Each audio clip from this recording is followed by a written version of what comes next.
যুগে যুগে হাদিদের জন্ম বেশি হয়নি, বাট কোন হাদিদেরকে হত্যা করে ষড়যন্ত্রকারীরা বেজেও হয় না।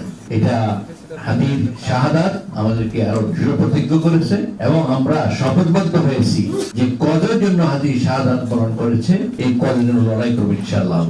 ডি নোটে rule of law and fundamental freedom, এই নির্বাচনের জন্য সবচেয়ে বড় জিনিস হচ্ছে এটা আমার বিবেচনায় মানুষ নির্ভয়ে যেন ভোট দিতে পারে এটা এনশিওর করা, নিশ্চিত করা। একটা ভোট ফ্রি ফেয়ার ক্রেডিবল হওয়ার জন্য এটা অত্যন্ত জরুরি, অন্যতম শর্ত।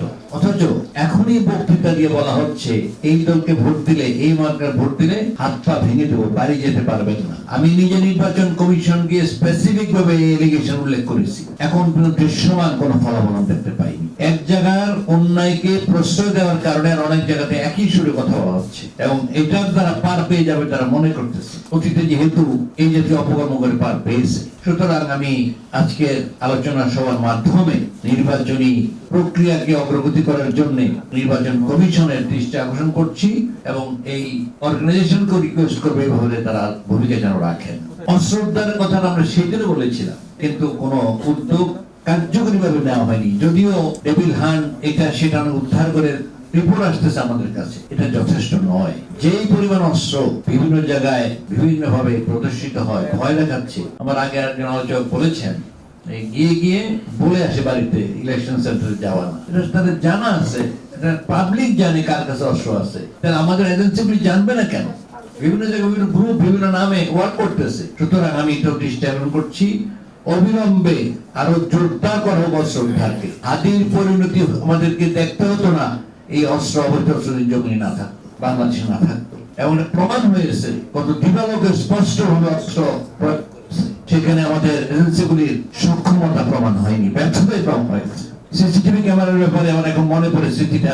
আমি সেদিন আলোচনাতে আমার জরুরি কাজ থেকে চলে যাওয়ার জন্য আগে সুযোগ নিয়েছিলাম। আমি অনেকগুলি পয়েন্টের মধ্যে সিসিটিভি ক্যামেরা বলেছিলাম। আমার পরবর্তী আলোচক ছিলেন হাদি, সে এটা কথা বলেছিল তাদের বরিশালের ভাষায়, আপনারা যদি সক্ষমতা না থাকে আমরা খয়রাত করে দেব। আমাকে খয়রাত মানে ভিক্ষা না, অনুদান, আপনারা ভিক্ষা মনে করেন। তো আসলে এটা খুবই চ্যালেঞ্জিং বিষয়। গোটা জাতি উদ্বিগ্ন যে নির্বাচন কেন্দ্রে নির্ভয়ে ভোট দেওয়ার জন্য এটা একটা প্রিভেন্টিভ মেজার। আমাদের আজকে সিনিয়র সচিব এগুলো উল্লেখ করেছেন, আর অনেকে বলেছেন সিসিটিভি ক্যামেরার ব্যাপারে। আমি বুঝতে পারছি না এমন একটা কনসেনসাস গোটা জাতির বিবেকবান সমস্ত কর্নার থেকে দৃষ্টি আকর্ষণ করা হচ্ছে। কত কোটি টাকা কত জায়গায় গিয়ে ড্রেন হয়ে যায়। জাতির এমন একটা ইলেকশন যদি না হয়, আলোচক উল্লেখ করেছেন আমরা দেশের একমত, for economic states of the elections, পরিণতির করে ভয়াবহ হবে নির্বাচন যে সুষ্ঠু না হয়, প্রপারলি না হয়, দেশে যে ধস নামবে এই বিবেচনা করাও তো দরকার। বিদেশি ফান্ড বন্ধ হয়ে যাবে, স্টেক হোল্ডার এখানে আসবে না, বিনিয়োগ করলে বিনিয়োগ উন্নত করবে। এই আনস্টেবল সিচুয়েশনে কোনো বাইরের ফাইন্যান্সও পাবো না, ব্যাংক ফাইন্যান্স পাবো না, ব্যবসা বাণিজ্য ধস নামবে। সুতরাং অনেকগুলো ইম্প্যাক্ট আছে, এটার পোস্ট ইম্প্যাক্ট। এই কারণে সিসিটিভি ক্যামেরার জোগাড়ে কয় টাকা লাগলো এটা ইমিডিয়েট ম্যাটারলি দেখলে হবে না, টোটাল আলটিমেট ইম্প্যাক্টের সামনে রেখে এটা জাতির জন্য ডিটারমিনিং ফ্যাক্টর।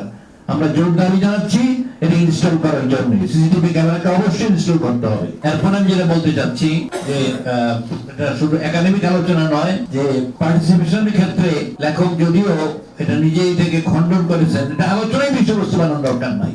এই স্বৈরাচারের প্রতি স্বৈরাচার আওয়ামী লীগ শুদ্ধ আকারে আসুক, যে ফর্ম আসুক, ইলেকশন করতে পারবে কিনা এটা টোটালি পার্মানেন্ট নো হয়ে যাওয়া দরকার। যতক্ষণ এই সমস্ত খুনিদের বিচার হয়ে শাস্তি নিশ্চিত না হবে, আলোচনা ওপেন হবে না। যে অত্যাচার করে তিনটা নির্বাচন ভণ্ডন করে নাই, ওটা বাংলাদেশের মানুষের জিম্মি করে যে জুলুম গম খুনে গিয়ে তারা করেছে, বাংলাদেশ ব্যাংকের টাকা লুট করেছে, দেশের সম্পদ লুট করেছে, এমন কোন অপকর্ম নেই তারা করে নাই। সুতরাং এটা আলোচনাতে আর আসারই দরকার নাই যতদিন তাদের অপকর্মের বিচার না হবে, লুটপাটকৃত সম্পদ ফেরত না আসবে, পালিয়ে যারা আছে বিদেশে তাদের এক্সিবিশন না হবে, ততক্ষণ আওয়ামী লীগ ও তার সহযোদ্ধাদের শরিকদের রাজনীতিতে পুনর্বাসনের কোনো সুযোগ নেই। এই গণতন্ত্র বাংলাদেশের মানুষ রক্ত দেয়নি, সেই জন্য দেশের যুদ্ধের এবং যোদ্ধাদের এটাই ছিল সংকল্প, এটাই ছিল প্রতিজ্ঞা। এটা বুঝতে হবে বাংলাদেশের সমস্ত বিদ্যমান রাজনৈতিক দল 15 বছর আন্দোলন কম বেশি করেছে, কিন্তু স্বৈরাচার ঘটাতে পারেনি।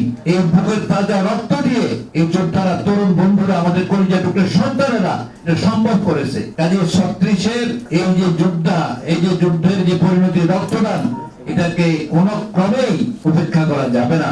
এর উপেক্ষা করলেই পরিণতি খারাপ হবে। আমি শেষ কথা বলতে যাচ্ছি, তা হচ্ছে এই ওয়ার্কিং গ্রুপকে শুধু ধন্যবাদই ছোট করবো না, তারা যেন কন্টিনিউয়াসলি মনিটরিং করেন এবং এটা সম্ভব। এবং যে সমস্ত ইন্টেলেকচুয়াল পার্সোনালিটি এখানে আসেন তারা দেশের অনেক গুণীজন, তারা ম্যাটার করেন। এই জাতীয় প্রোগ্রাম ইস্যুগুলিকে পার্সু করা দরকার। একটা সীমা মানে সেমিনারে সীমাবদ্ধ না রেখে রিপ্রেজেন্টেশন আর বাড়ানো দরকার। আমি নিজে নির্বাচন কমিশনে গিয়ে সিইসি সহ আর 2 জন সচিবকে ডিস্টার্ব করেছি এসব বিষয়গুলিতে এই গত সপ্তাহে।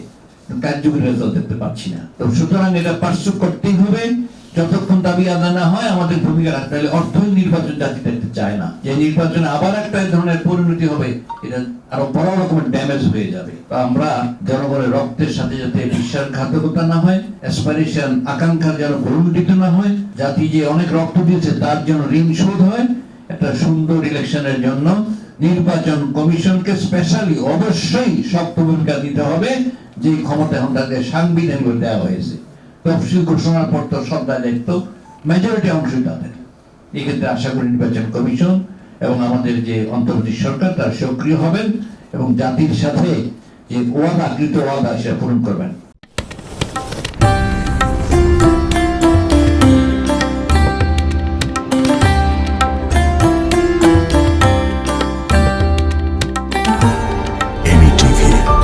স্বাধীন বাংলার স্বাধীন কণ্ঠ।